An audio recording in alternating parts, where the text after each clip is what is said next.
Hey everybody, it's Captain Kyle and I'm here with a special Oddities review. I have the KT collection from 2004, which has 4 Generation 1 figures and an original piece of, well, you'll see. It's a little creepy. Stick around for that one. But I'm gonna go through these guys. They're definitely a little bit odd. Collection 1, I don't think there was ever a Collection 2, and we'll see how odd they are. And there's some coolness factor.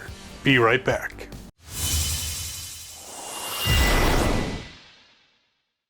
So the KT figure collection consisted of 5 different figures, and I'm going to go through them one by one. Now there was an exclusive 6th one that you get through this magazine. It was a silver version of this one, which is a bust of Optimus Prime, meant to convey the protective coating he had on in the Return of Optimus Prime Part 2, so that he could not be infected with the hate plague. If you haven't seen those stories, go back and watch them. But here he is, mini bust of Optimus. And what's neat is when you press the switch in the back, his chest opens and there is a matrix of leadership here, which you can actually take out and then give to Ultra Magnus for him to ultimately lose. You know, as he does. But it's a cool homage to that scene. Now the head doesn't turn, nothing else really turns on it. He's just got that lever. He's got some interesting detailing on the side that looks like some kind of gears, but he has no arms. How are you gonna fight me? I've got no arms. I'll kick you to death. Yes, like the Black Knight, he's got no arms. And he's got no legs, and he's got no teeth, so he can't even bite your ankles. But he is a cool little mini bust. And like I said, I don't have the silver one. It would be nice to have that one, but I'm sure if it's out there, it's probably pretty expensive. But a neat version of Optimus Prime with the Matrix. So that is the first figure of the KT figure collection. By the way, KT is Kaiyodo and Takara, so it was a collaboration that they did to put together these figures. Pretty neat for the most part. We'll get there.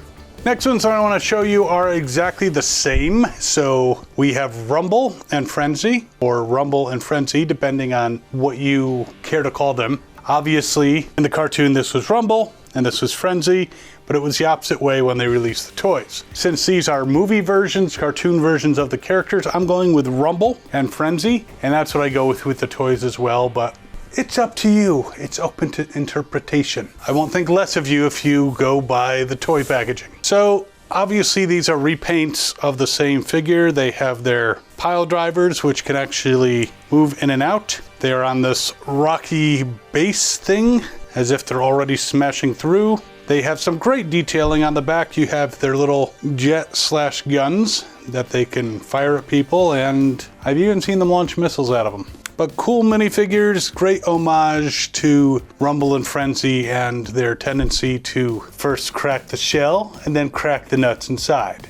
Or cause earthquakes, tidal waves, that kind of thing. They're very cool minifigures. I don't believe, well, you can actually take off the gun slash, jetpack parts. But why you would, I don't know, because they don't have arms. They don't have fists. You can't actually put them in there. So it's a nice little detail, but there's not much you can do with them. You can't turn their heads, other than the pile drivers, which you can turn the left one. The right one seems to be stuck in place. You can even take off the left one. I don't think there was an arm in the package. I don't recall that. So, and if there was, I feel horrible because it's been since 2004 that I've had these and they're lost in time. But yeah, very little articulation.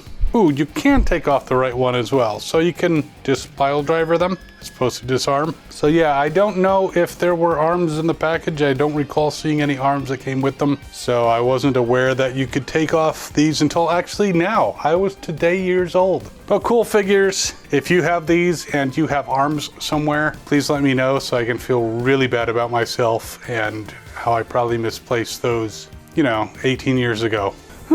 But cool figures. Now next, this is a bit of a diorama, and it shows Devastator as he was in the movie, as he's tearing through the wall. And Arcee, a very small Arcee, is here, as you can see right there. And there's Hot Rod, and it's a very cool, and definitely evokes the movie, very cool diorama. You can see him tearing through. You can see from the back there's some nice detailing, even on his butt. Not that I'm gonna look at his butt, but a very cool scene of Devastator busting through the wall and Arcee and Hot Rod being surprised or horrified or you know, caught in the act. I don't know. And then Arcee seemed to like Springer more. I guess she didn't like authority figures, you know, Rodimus.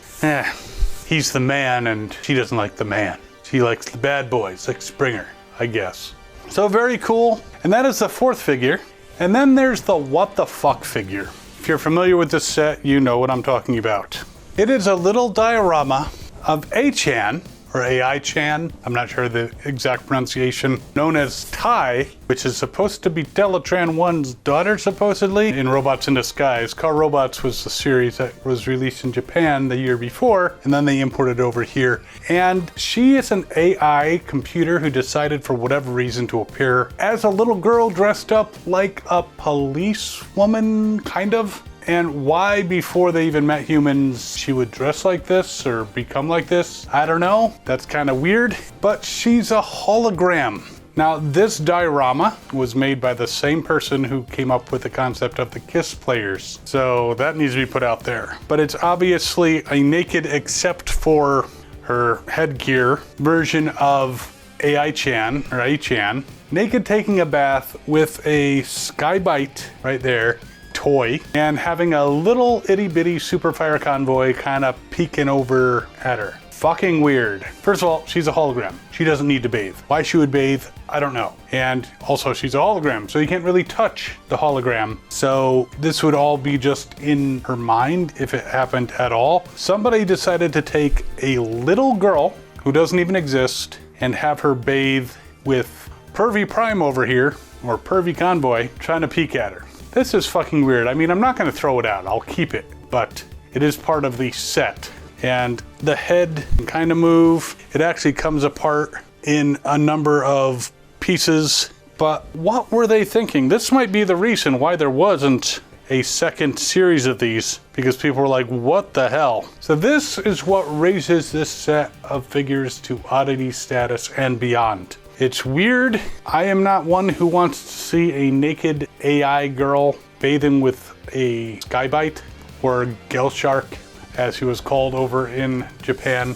Yeah, that's friggin' weird. So 80% of the set is really cool to have. If you can buy the figures that are the G1 Transformers as displayed here, that's great. If you can skip AI-chan, A-chan, Tai, bathing, you might want to. I mean, if it comes as a set, there's not too much you can do, but I will put links down in the description if you want to try to get some of these KT collection figures and put them in your own collection. Hey, if you decide to get the AI-chan and keep it, no judgment, I'm keeping mine. I'm not throwing it out. It's just fucking weird. So while you're deciding how strange that is, and if you want to get this set, you can check out some other videos over here. There's a subscribe button. Give this a like if you like any of these guys, and especially give it a like if you think this is fucking weird. It's fucking weird. Leave some comments, do all the YouTube things. We'll see you next time. As always, have fun and good hunting.